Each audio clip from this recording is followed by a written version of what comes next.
তারা ভার্বালি বলেন কি আমি আর রেসপন্সিবিলিটি নিজের উপর নিচ্ছি, আমি আর থাকবো না। তখন কি যতক্ষণ না নতুন একটা অ্যাপয়েন্টমেন্ট হচ্ছে ওই ব্যক্তি থাকে, তো সেটা তো আপনি প্রায় মিন করতে চেয়েছিলেন, সেটি পরিস্থিতি এখন আছে।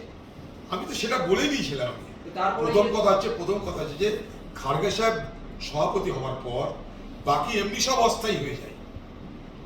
তারপরে ভোটে খারাপ ফলের জন্য যেটা আপনি বলছেন সেটা সব সভাপতি বলে আমিও বলেছি। আমার খারাপ লেগেছে, তার আগে নানা মন্তব্যে খারাপ লেগেছে আমার, সব মিলিয়ে আমি বলেছিলাম, আমার খারাপ লাগাটাকে প্রকাশ করেছিলাম যে ভাই যদি না পোষা আমাকে নিয়ে আপনারা আমাকে সরিয়ে দিতে পারেন।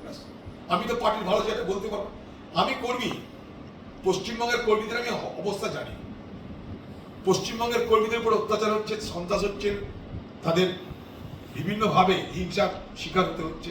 এটা বাংলার প্রত্যেকটা জেলার প্রত্যেকটা কংগ্রেস কর্মী তাদের তিক্ত অভিজ্ঞতা থেকে তারা সবাই জানে।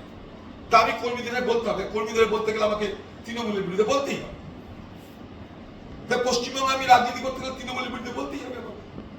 এখন সে বলার মধ্যে কি ভুল আমার জানা নেই।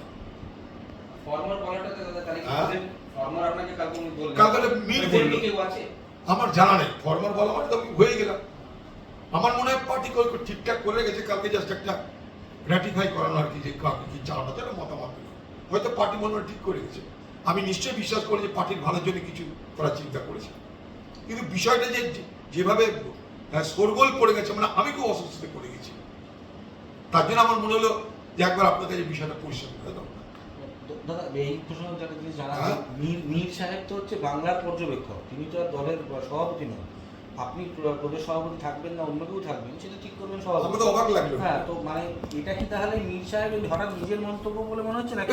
আমার জানি না মীর সাহেব হঠাৎ নিজে থেকে বলছে কি কেউ তাকে বলেছে, আমার জানা নাই সেটা। আমি তো মীর সাহেবকে সেটা জিজ্ঞেস করতে পারি না, সেই আইসিসির জেনারেল সেক্রেটারি, তাকে তো জিজ্ঞেস করতে পারি না। তবে এটাও জানি যে তারা নতুন নতুন গেছে বাংলায়, আর একটা লোক বহুদিন ধরে আছে।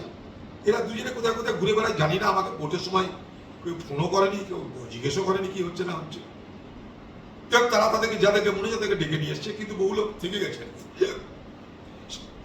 সেটা আমি কেসি বেণুগোপালকে বলেছি। অনেকেই আসে, এবং আরেকটা বিষয় যেটা ছিল যে মানে এই যারা আশুতোষ আছে, সুমন আছে, যারা বড় বড় পার্টির নেতা, পলাশ আছে, অনেক বড় বড় পার্টির, অমিত রায়, সুজয়, অনেক বড় বড় নেতা আছে।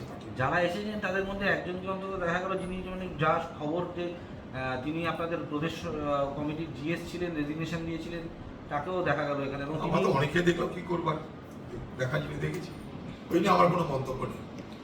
যেটা ঘটলো, আপনি সোনিয়া গান্ধী বা রাহুল গান্ধীর সঙ্গে যদি কথা বলার সুযোগ পান, এই পুরো বিষয়টা কি তাদেরকে জানাবেন?